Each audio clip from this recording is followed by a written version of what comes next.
राधे राधे, जय श्री कृष्णा। मैं सीमा सिंह आप सभी को सादर प्रणाम करती हूँ। आज मैं आपको अरुंधति व्रत कथा सुनाने जा रही हूँ।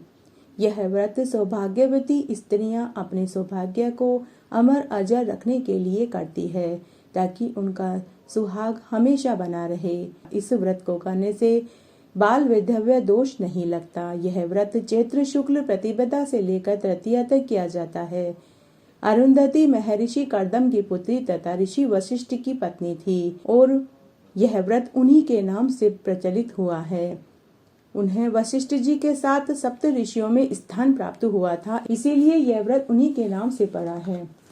इस व्रत को करने से महिलाओं को जन्म जन्मांतर वैधव्य दुख नहीं भोगना पड़ता। पुत्रवती अखंड सौभाग्यवती रहती हैं। इस व्रत को करने से स्त्रियों का सुहाग हमेशा बना रहता है। आइए अब हम अरुंधति व्रत कथा सुनते हैं। बहुत समय पहले की बात है। एक विद्वान ब्राह्मण की कन्या देव योग से बचपन में ही विधवा हो गई। उसके बाद वह सांसारिक सुखों को त्याग कर यमुना नदी के तट पर जाकर एक झोपड़ी में रहने लगी और कठोर तपस्या करने लगी। एक दिन भगवान शंकर और माता पार्वती जी उसी मार्ग से आकाश मार्ग में भ्रमण कर रहे थे। अकस्मात माता पार्वती जी की नजर उस सुंदर बालिका के ऊपर पड़ी जो कठोर तपस्या कर रही थी। उस छोटी सी कन्या को कठोर तपस्या करते हुए देखकर माता पार्वती के मन में दया भाव उत्पन्न हो गया। पास जाकर उन्होंने उस छोटी सी बालिका को ध्यान मुक्त कराया और तपस्या करने का कारण पूछा। बालिका ने अपने विधवा हो जाने की बात कही। तब माता पार्वती ने भगवान शंकर से उसके विधवा हो जाने का कारण पूछा तो भगवान शंकर बोले कि हे प्रिय, पूर्व जन्म में यह कन्या एक ब्राह्मण था।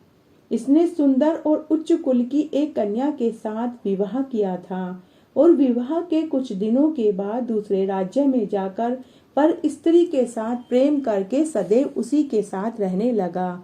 इसी पाप दोष के कारण इस जन्म में इसे स्त्री जन्म मिला है और साथ ही वैधव्य का दुख भोगना पड़ रहा है।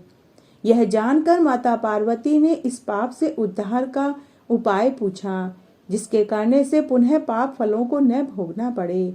भगवान शंकर ने आकाश की ओर देखते हुए कहा कि हे पार्वती, जो पुरुष अपनी कुलीन सुशीला निर्दोष भार्या को छोड़कर दूसरी स्त्रियों में मन लगाते हैं या अपनी पत्नी को छोड़कर अन्य राज्य में जाकर दूसरी स्त्रियों के साथ रहने लगते हैं और अपनी पत्नी को भूल जाते हैं, उन्हें अगले जन्म में स्त्री का जन्म मिलता है और साथ ही बाल वैधव्य का दुख भी भोगना पड़ता है।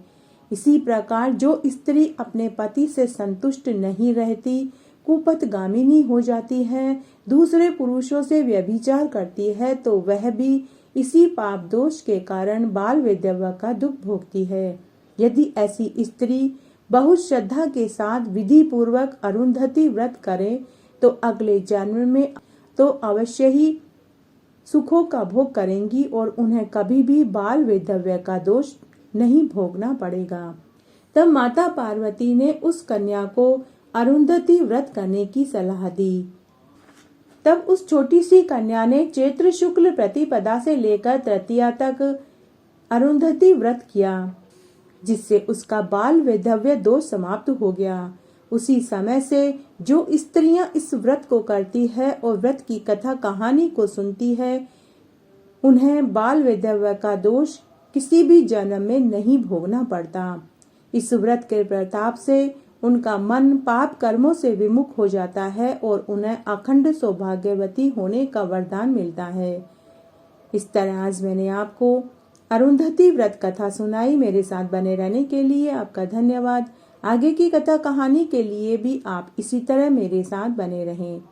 धन्यवाद।